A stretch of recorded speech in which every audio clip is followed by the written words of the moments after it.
might consume to my friend from Vermont, who has been a champion of all human rights causes globally and will now speak on the issue of China. The chair recognizes the gentleman from Vermont. I thank Mr. Lantos very much for yielding and appreciate the fact that he is perhaps the conscience of this Congress in terms of human rights, and we thank him very much for his work, and we applaud Mr. Gilman for his leadership as well. Mr. Speaker, I rise in strong support of this resolution, which addresses the horrendous record that China has on human rights, both within their own borders and within Tibet as well. Under the 50 years of the Chinese occupation, the Tibetan people have been denied most rights guaranteed in the Universal Declaration of Human Rights, including the rights to self-determination, freedom of speech, assembly, movement, expression, and travel. In the 20 years after the 1959 Tibetan uprising, 1.2 million people, or 20% of Tibet's population, was killed. Today, the Chinese are further undermining Tibet with a massive influx of ethnic Chinese into Tibet. In some areas, Chinese outnumber Tibetans by 2 or 3 to 1. With this influx, the Chinese are controlling the cultural, economic, and religious life, as well as the political and military structure in Tibet. Religious repression is one of the cruelest aspects of the Chinese regime in Tibet. Over 6,000 monasteries and sacred places have been destroyed by the Chinese, who are making a concerted effort to wipe Tibetan Buddhism off the face of the earth.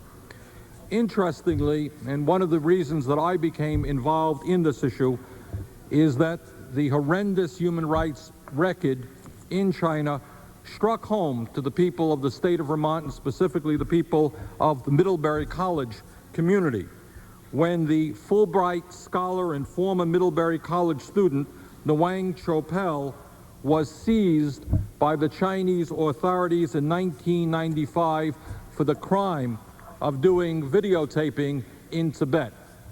And he was charged for this horrendous crime of using a videotape to record the culture of of Tibet. He was charged with espionage, and the result is that he was tried in secret, and no evidence has ever been made public to support the charges of espionage, which most of us think is absolute nonsense.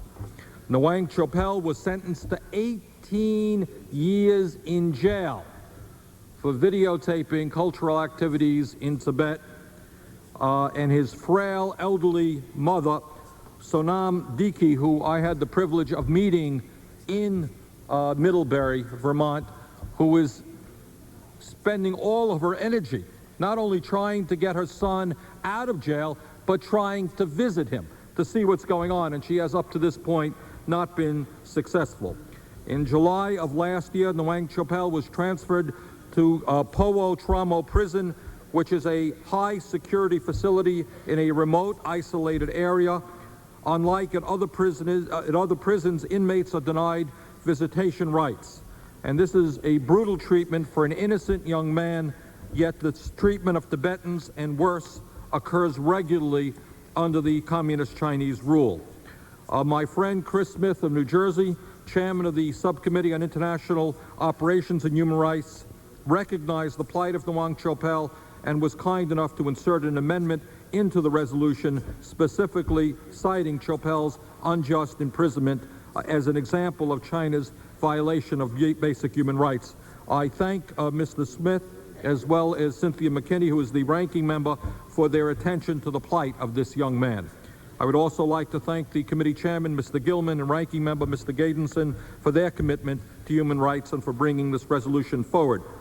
I would simply conclude, Mr. Chairman, Mr. Speaker, by saying that, as Mr. Rohrabacher mentioned a moment ago, I think we have, as important as this action is, we have got to go further and ask ourselves why we continue to provide most favored nation status to China, why we continue to sit back while major corporation after major corporation throws American workers out on the street, runs to China where people are paid 20 cents an hour and have no basic democratic rights.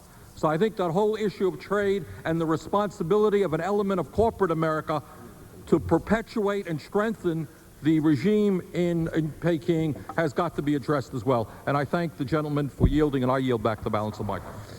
How much time do we have, Mr. Chairman? The gentleman from California has 30 seconds, and the gentleman, if the chair will, can